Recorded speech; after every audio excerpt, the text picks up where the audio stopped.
నమస్తే friends. Doctor Karthik Gunasekaran మగవాళ్ళ కోసం ఛానల్‌లో మెట్రో మెయిల్ క్లినిక్ నుంచి మాట్లాడుతున్నాను. ఈరోజు మన టాపిక్ ఏంటంటే ఆహ్, ఫస్ట్ నైట్ అంటే ఫస్ట్ సెక్సువల్ ఎక్స్‌పీరియన్స్. మొదటి రాత్రిలో పార్ట్నర్‌కి మీరు చెప్పకూడని విషయాలు ఏమిటి అనేది. అంటే మగవాళ్ళ సైడ్ నుంచి. ఆడవాళ్ళ గురించి అనేది మనం వేరే టాపిక్‌గా పెట్టుకుందాం. బట్ మగవాళ్ళు తమ గురించి షేర్ చేసుకునే విషయాల్లో ఈ 3 విషయాల్ని మీరెప్పుడూ చెప్పకండి అనేది చాలా ముఖ్యమైన విషయం. ఎందుకు దీని గురించి చెప్తున్నాను అంటే, మొదటి రాత్రి లోపాలు. అదేంటంటే, సెక్స్ చేయలేకపోయాను, కాన్సుమేషన్ అవ్వలేదు, ఇంటర్‌కోర్స్ చేయలేదు అని చాలామంది కపుల్స్ నా దగ్గరికి వస్తూ ఉన్నారు. బట్ అలాంటి కపుల్స్‌ని సమ్‌టైమ్స్ హిస్టరీని మీరు అడిగారంటే, కొన్ని విషయాల్లో అనవసరంగా వాళ్ళే నోరు జారి ప్రాబ్లమ్‌ని పెద్ద చేసుకుంటూ ఉంటారు. ఓకే. సో, ఇందులో ముఖ్యమైన విషయం ఏంటంటే, పీనస్ సైజ్ అంటే పురుషాంగ పరిమాణం. సో, మొట్టమొదట ఆ అమ్మాయి డ్రెస్ విప్పుతున్నప్పుడు మగవాళ్ళకి తమలోనే ఒక తక్కువ భావం. నేను మీతో ముందే చెప్పాను. 100కి 80% మంది మగాళ్ళకి ఈ విధంగా వాళ్ళ పురుషాంగం అనేది చిన్నదిగా ఉందనేది ఒక అపనమ్మకం అనేది ఉంది. ఓకేనా? నిజానికిది ఎంత ఫాల్స్ అనేది ఎన్నో స్టడీస్‌లో ప్రూవ్ చేశారు. బట్ అయినా కూడా ఆ తక్కువ భావం ఉన్నా కూడా డ్రెస్ విప్పేటప్పుడు నా పురుషాంగం చిన్నదిగా ఉంది అని గనక మీరు చెప్పారంటే, ఇప్పుడు వాట్ ఆర్ ద ఛాన్సెస్ మీ పార్ట్నర్‌కి మీ పురుషాంగం సైజు లేదా మరొకరి పురుషాంగం సైజు తెలిసిన వాళ్ళు ఎంతమందుంటారు? సరేనా? సో, ఎందుకని అనవసరంగా మీరే ఒకటి చెప్పి వాళ్ళది నమ్మేలా చేస్తున్నారు? ఎందుకంటే మీరు చెప్పేది నిజమనడానికి ఛాన్సే లేదు. సరేనా? సో, ఇది చాలా చాలా ముఖ్యమైన విషయం. దయచేసి మీ పురుషాంగపు సైజు గురించి ఆ అమ్మాయితో మాట్లాడకండి. ఎందుకంటే వాళ్ళ ఎక్స్‌ప్రెషన్ కూడా మారిపోతుంది. అది చూసి మీకు మరింత అపనమ్మకం అనేది ఏర్పడుతుంది. ఓకే.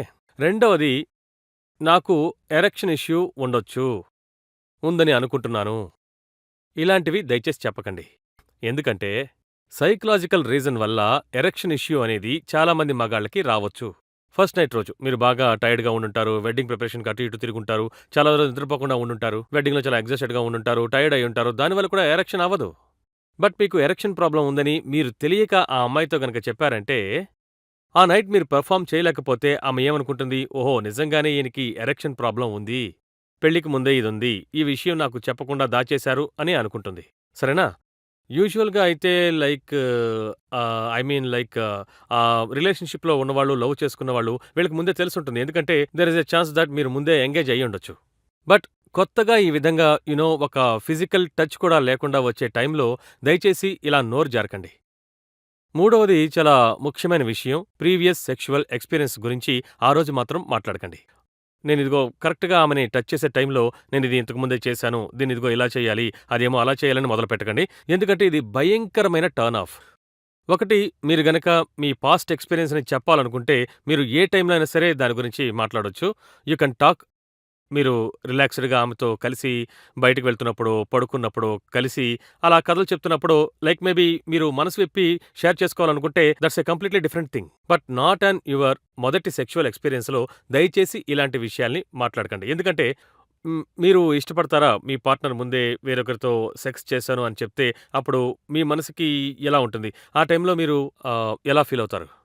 సో, మీకు ఏ ఆశ అయితే ఉందో, ఆ ఆశ టక్కున ఆఫ్ అయిపోతుంది. సరేనా? అది చాలా పెద్ద టర్న్ ఆఫ్. సో, దయచేసి పాస్ట్ సెక్సువల్ ఎక్స్‌పీరియన్స్‌ని గురించి ఫస్ట్ నైట్ అప్పుడు మాట్లాడకండి. సో, ఈ 3 విషయాల్ని మాత్రం మగవాళ్ళు జీవితంలో బాగా గుర్తుంచుకోవాలి. ఒకటి, నాకు ఎరెక్షన్‌లో ప్రాబ్లమ్ ఉండొచ్చు అని దయచేసి చెప్పకండి.